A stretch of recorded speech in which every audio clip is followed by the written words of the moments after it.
नमस्ते दोस्तों, मैं हूं आपका देश दीपक और मैं इस समय केंद्रीय विद्यालय में एक शिक्षक के रूप में कार्य करता हूं। और मैंने सोचा है कि आप लोगों को भी जल्द से जल्द केंद्रीय विद्यालय में टीचर बनाया जाए। तो उसी क्रम में हम लोग यहां पर केंद्रीय विद्यालय इंटरव्यू की तैयारी कर रहे हैं। जो लोग चैनल पे नए हैं वो चैनल को सब्सक्राइब कर लेंगे। बहुत सारी वीडियोज़ यहाँ पर केवीएस इंटरव्यू के लिए आपकी हेल्प के लिए बनाई गई हैं। उसी क्रम में हम लोग देखने वाले हैं कि किस तरीके के क्वेश्चन आपसे इंटरव्यू पैनल पूछ सकता है। उसके मैंने एक आंसर भी लिख रखे हैं जो सबसे अच्छे आंसर मुझे लगता है हो सकते हैं। तो चलिए देर ना करते हुए शुरू करते हैं इस वीडियो को।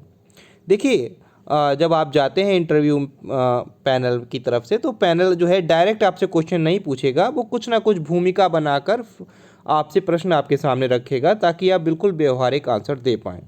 ठीक है, तो मान लीजिए ये प्रश्न आपसे इंटरव्यू पैनल पूछता है कि मुझे लगता है, ऐसे ही वो भूमिका बना रहा है प्रश्न के लिए। जो भी आपका नाम है, मान लीजिए आपका नाम सौरभ है या कोई भी और अन्य नाम है, तो वो आपसे आपका नाम लेके कहेंगे सौरभ जी या फिर अनुभव जी, मुझे ऐसा लगता है कि आज के समय में बहुत से लोग मजबूरी में शिक्षक बन जाते हैं या उन्हें मजबूरी में ऐसा करना पड़ता है। ऐसे में मेरा प्रश्न आपसे यह है कि आप टीचर ही क्यों बनना चाहते हैं, मतलब आप क्यों शिक्षक बनना चाहते हैं। बहुत सारे ऑप्शन आपके पास खुले थे। आप डॉक्टर बन सकते थे, इंजीनियर बन सकते थे या फिर किसी अलग फील्ड में जा सकते थे। या आप ये टीचर बनने का जो है आपने क्यों सोचा, क्यों आपको ऐसा लगा कि आपको टीचर ही बनना चाहिए। तो इसमें आप क्या आंसर करोगे, क्या आंसर आपका सबसे अच्छा आंसर हो सकता है, तो उसे मैंने यहाँ पर लिखा है। ये आपकी काफ़ी मदद करेगा। ठीक है, और किस तरीके का आंसर आपको देना है, किस तरीके का आंसर नहीं देना है, ये आपको ध्यान में रखना है।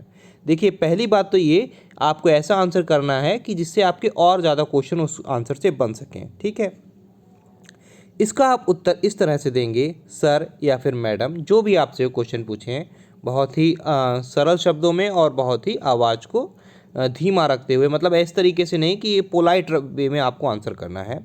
ठीक है, तेज, बहुत ज़्यादा तेज भी ना हो और बहुत ज़्यादा कम भी ना हो। सर मैम, टीचिंग में मुझे बहुत इंटरेस्ट है। ठीक है, मेरी रुचि है टीचिंग में। मेरा व्यक्तित्व ऐसा है कि मुझे बच्चों के साथ रहना पसंद है। ये दो लाइनें आपको, पहली बात जो है कि मुझे अच्छा लगता है टीचिंग करना, मेरा बहुत इंटरेस्ट था इसलिए मैं टीचर बनना चाहता हूँ। दूसरा, मेरा व्यक्तित्व, मेरी पर्सनालिटी ऐसी है कि मुझे बच्चों के साथ रहना पसंद है। मैं उनके साथ बोझिल महसूस नहीं करता। मुझे ऐसा नहीं लगता कि मैं बहुत परेशान हो जाऊंगा 8 घंटे अगर मैं बच्चों के साथ रहूंगा, 8 पीरियड्स पढ़ाऊंगा तो मैं बहुत परेशान हो जाऊंगा। तो आप ये बात सीधे सीधे शब्दों में कह सकते हो कि सर मेरी पर्सनालिटी या फिर मेरा व्यक्तित्व ऐसा नहीं है कि मुझे बच्चों के साथ जो है कोई दिक्कत हो। मुझे उनके साथ रहना बहुत अच्छा लगता है। ठीक है, और सबसे अच्छी बात यह है कि यह 9 से 5 की बोरिंग ऑफिस जॉब नहीं है, मतलब आप कभी अपने काम से बोर नहीं होगे। ठीक है, ये कोई ऑफिस जॉब नहीं है जहाँ पर आपको फाइल और फाइल पे काम करना है। 9 बजे गए हैं, 5 बजे आप आ रहे हैं और बिल्कुल थके हुए परेशान, ऐसा कुछ नहीं। बहुत मज़ा आएगा आपको इसमें, है ना। तो इस चीज़ को आप बिल्कुल व्यवहारिकता से रखेंगे कि सर सबसे अच्छी बात यह है कि यह कोई 9 से 5 की ऑफिस जॉब नहीं है। इसमें हम बच्चों के साथ खुश रहते हैं। सच बात है, ये टीचर्स बहुत खुश रहते हैं बच्चों के साथ, स्पेशली प्राइमरी टीचर्स तो इतना ज़्यादा इन्जॉय करते हैं। इतनी पार्टीज़ और फिर बहुत, मतलब ग्राउंड में भी या फिर क्लासरूम में भी या फिर आपको एक्टिविटी रूम में भी बहुत आपको अच्छा लगेगा उनके साथ। आप खुश रहोगे कि सुबह से शाम कब हो जाएगी आपको नहीं पता चलेगा। ठीक है, तो इसमें बच्चों के साथ हम खुश रहते हैं और नई नई चीज़ें एक दूसरे को सिखाते हैं। यहाँ पर ये जो शब्द आ रहा है ना कि हम एक दूसरे को सिखाते हैं, ये भी बहुत बड़ी बात है ना। सारी चीज़ें आप बच्चों को नहीं सिखाते, बच्चे भी आपको बहुत सारी चीज़ें दिखाएंगे, सिखाएंगे।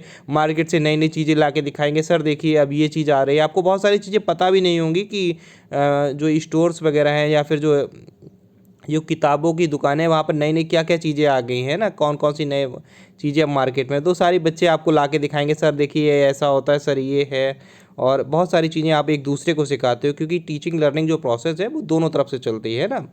और इसके बाद आप कह सकते हो कि सर इसके अलावा सोसाइटी में भी टीचर्स की काफ़ी रिस्पेक्ट मिलती है, काफ़ी रिस्पेक्टेड जॉब है ये, है ना। और इसमें ठीक ठाक सैलरी भी मिल जाती है। अब मैं ये नहीं कह सकता यहाँ पे कि सर इसमें बहुत अच्छी सैलरी मिलती है, बहुत ज़्यादा, मुझको 4200 ग्रेड पे मिलेगा और इन हैंड मेरी 50,000 40,000 सैलरी आएगी। हालांकि ये बात सच है, पर ये बात हमें वहाँ पे नहीं कहनी है। हमें इस शब्दों में कहना है कि जो चीज़ सत्य भी हो और उसके शब्द भी अच्छे हों। ठीक ठाक सैलरी भी मिल जाती है, मतलब जिससे आपका जीवन यापन हो सकता है ना। सैलरी हालांकि बहुत अच्छी है, ये एसएससी में जब आप टॉप रैंक पे पहुंचेंगे तब आपको ये सैलरी मिलेगी। लेकिन यहाँ पर आपको आसानी से वो 4200 का ग्रेड पे मिल जाता है। ठीक है, चलिए आगे चलते हैं। तो इसमें आपको ठीक ठाक सैलरी मिल जाती है और आप परिवार की जिम्मेदारियों का भी ध्यान रख सकते हैं, और यहाँ पर हमारा आंसर ख़त्म हो जाता है। ठीक है, लेकिन जैसे ही आप ये आंसर करोगे तो जो इंटरव्यू पैनल का सदस्य होगा वो आपसे दूसरा क्वेश्चन पूछेगा इसी बात को लेकर, परिवार की जिम्मेदारियाँ।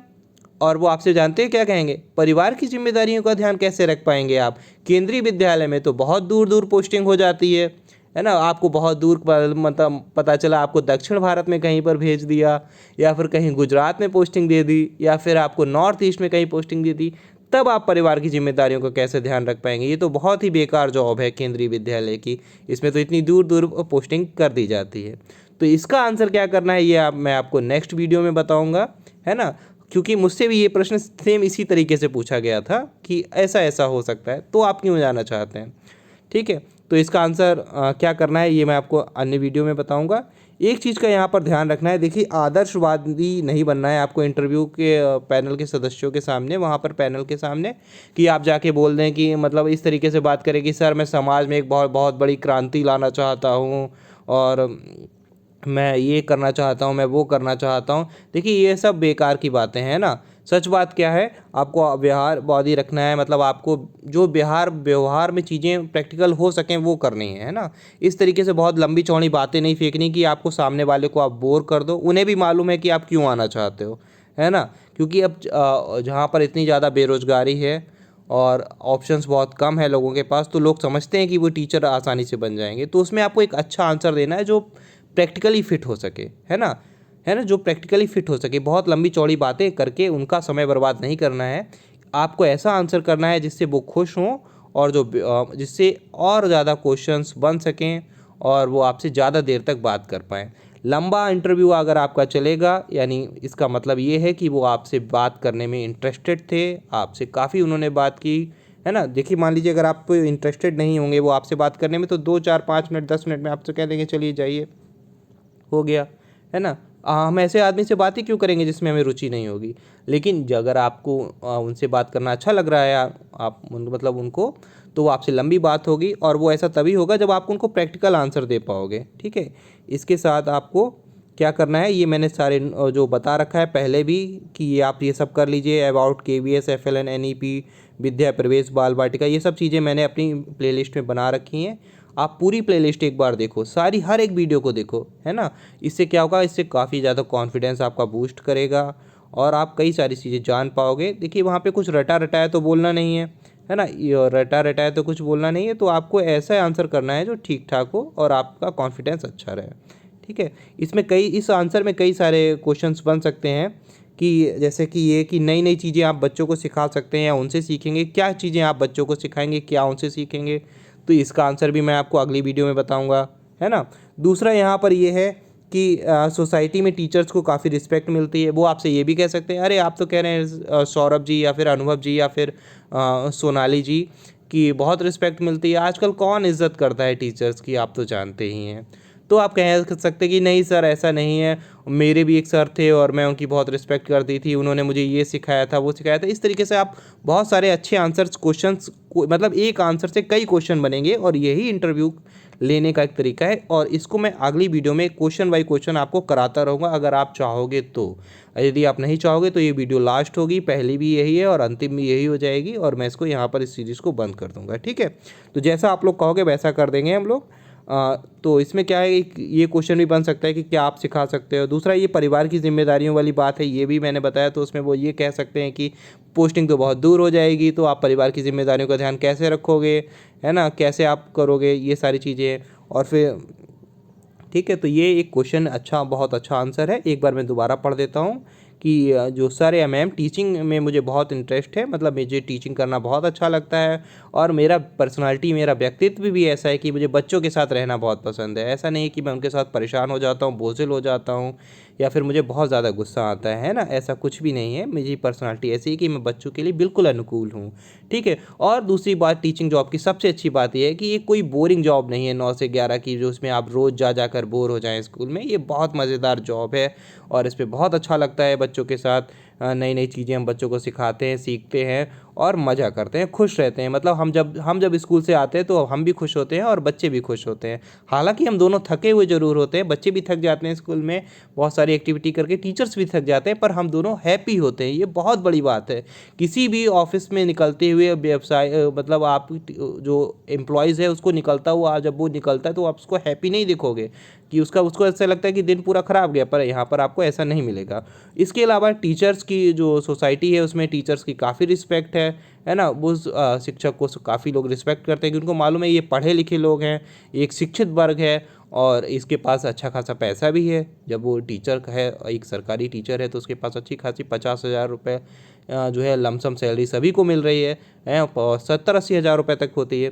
तो ये अच्छी खासा अमाउंट भी इसको मिल रहा है, तो ये इसकी काफ़ी रिस्पेक्ट भी है, पढ़े लिखे हैं, अच्छी भाषा है, अच्छी तरीके के कपड़े पहनने का, तो सोसाइटी में काफ़ी रिस्पेक्ट भी मिलती है, सैलरी भी ठीक ठाक मिलती है और अब आप अपनी परिवार की जिम्मेदारियों का ध्यान भी रख सकते हैं। मतलब ऐसा भी नहीं है, परिवार की जिम्मेदारियों का ध्यान आप कैसे रखेंगे भाई? परिवार की जिम्मेदारियों का ध्यान आप ऐसे रख पाएंगे कि आप 2 बजे घर आ जाएंगे, दोपहर में 2 बजे, है ना, या 3 बजे तक घर आ गए, 2:30 से 3, ठीक है। सेकेंड शिफ्ट का होगा तो आपको 11 बजे जाना होगा, 11 से 6 की जॉब होगी अगर 2 शिफ्टों में स्कूल चलता है, मेरा सेकेंड शिफ्ट में है। तो बात ये है कि अब इतना टाइम आपको मिल रहा है, सिर्फ 6 घंटे की तो नौकरी है, 6 घंटा 10 मिनट की नौकरी होती है टीचर की, ये बता दूं मैं आपको। तो जो है बाकी समय आप अपने परिवार के साथ रह सकते हो, बच्चों को देख सकते हो, पत्नी या पति जो भी है आप उसके साथ दे सकते हो, मम्मी पापा के साथ ध्यान रख सकते हो उनका। तो ये सारी चीज़ें हैं। ये एक अच्छा आंसर हो सकता है मेरी समझ से। और फिर भी अगर आपको कुछ पूछना है तो आप कमेंट सेक्शन में पूछ सकते हो। एक बात और थी यहाँ पर मैं बता दूँ, इसी वीडियोज़ में अब चल रहा है तो ये कि कुछ लोग पूछ रहे थे सर एनसीईआरटी की जो बुक है वो चेंज हो गई हैं तो उसके लिए क्या करूँ? तो केवल क्लास 1 एंड क्लास 2 की चेंज हुई हैं, इनको देख लेना, ठीक है। अब डिटेल में वीडियो बात बनाएंगे तब बात करेंगे। देखिए क्लास 1 एंड क्लास 2 की जो एनसीईआरटी की न्यू बुक आई हैं उनको ले लीजिए, क्योंकि अब केवीएस में न्यू बुक चल रही है क्लास 1 एंड क्लास 2 की, जो अभी हाल ही में चेंज हुई हैं, तो इन्हीं को पढ़ाने के लिए बोला गया है। 3, 4, 5 की जो बुक्स हैं वो बिल्कुल वैसे ही चल रही हैं पुरानी, क्योंकि अभी मार्केट में भी अवेलेबल नहीं है 3, 4, 5। 1 एंड 2 आ गई तो 1 एंड 2 आप ले लीजिएगा।